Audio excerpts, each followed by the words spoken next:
Hello, Year Six. Hope you're all doing well and that you had a lovely half-term break.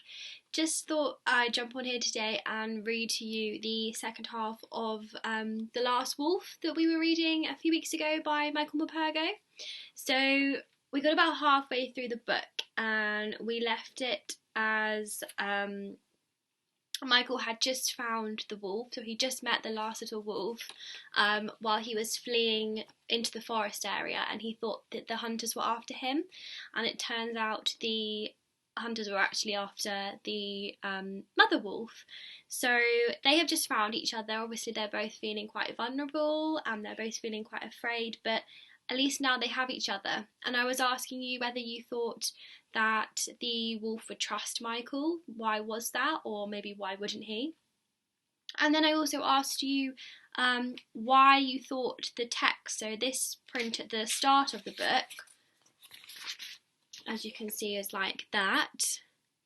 Why you thought that was different to the rest of the book. So I'll let you have a little think again of why you thought that. And then we will get into the next part of the story. So, as we left it, he was saying to the wolf, but if we are together, then we are not alone, are we? We shall go where we always go together. Trust me.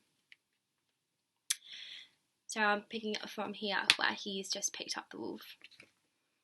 With some difficulty, for he was heavier than I had thought, I gathered him up and held him in my arms.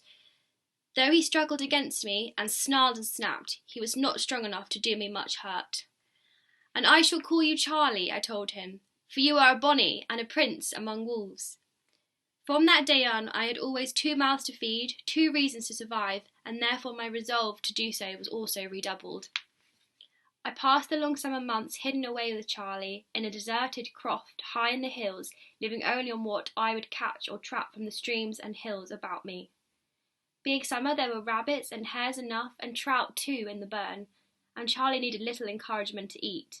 The more I fed him, the more he came to trust me. Though I looked for it at first, and feared it too, I saw in him no sign of a wolf's reputed savagery. He curled his lip and he bared his teeth at me, only in jest as we played together. And play, indeed, we did, romping and rolling in the heather, rustling with one another like children. Even when he bit only gently, in affection, leaving me with raw knuckles perhaps, but no real hurt ever done to me.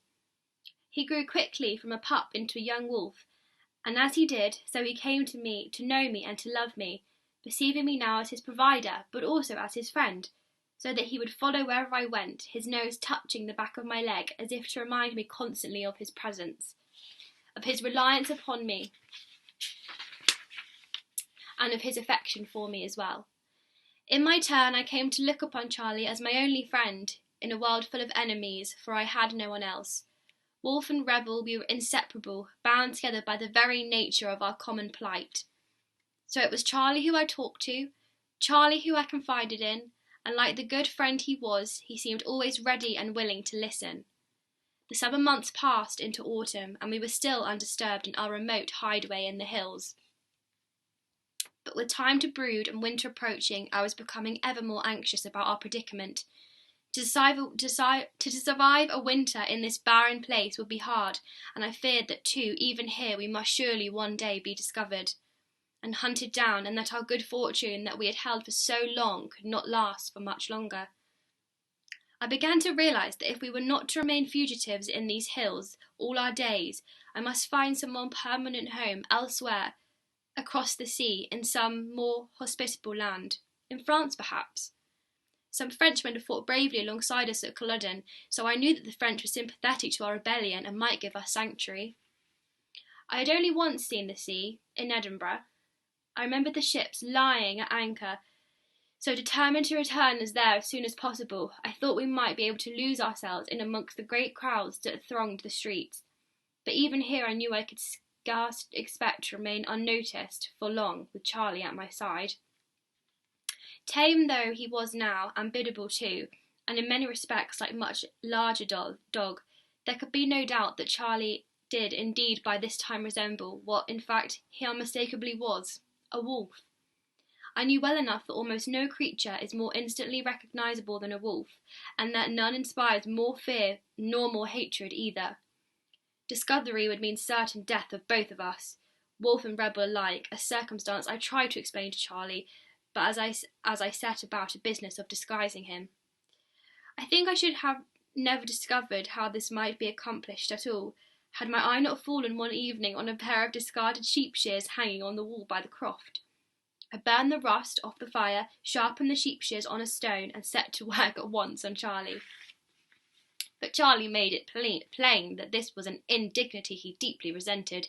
He would growl at me and back away, refusing to stand still for me, knowing that I could not restrain him against his will, for he was, by now, far too strong for me. I resorted to bribery, as I so often had to with Charlie. I discovered that if I coaxed him amongst constantly with rabbit meat, he would, albeit unwillingly, stand and endure the sheep shears. Until I began to cut his hair, I never imagined a wolf would grow so much of it and so thick. When after some hours I had done some clipping, Charlie had taken on the appearance more of a bedraggled deerhound than a wolf.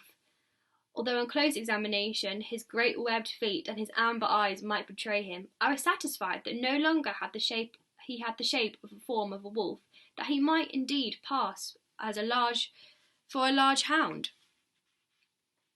I can mind how he stood there shivering in his humiliation and looking up at me out of baleful, accusing eyes, his tail between his legs.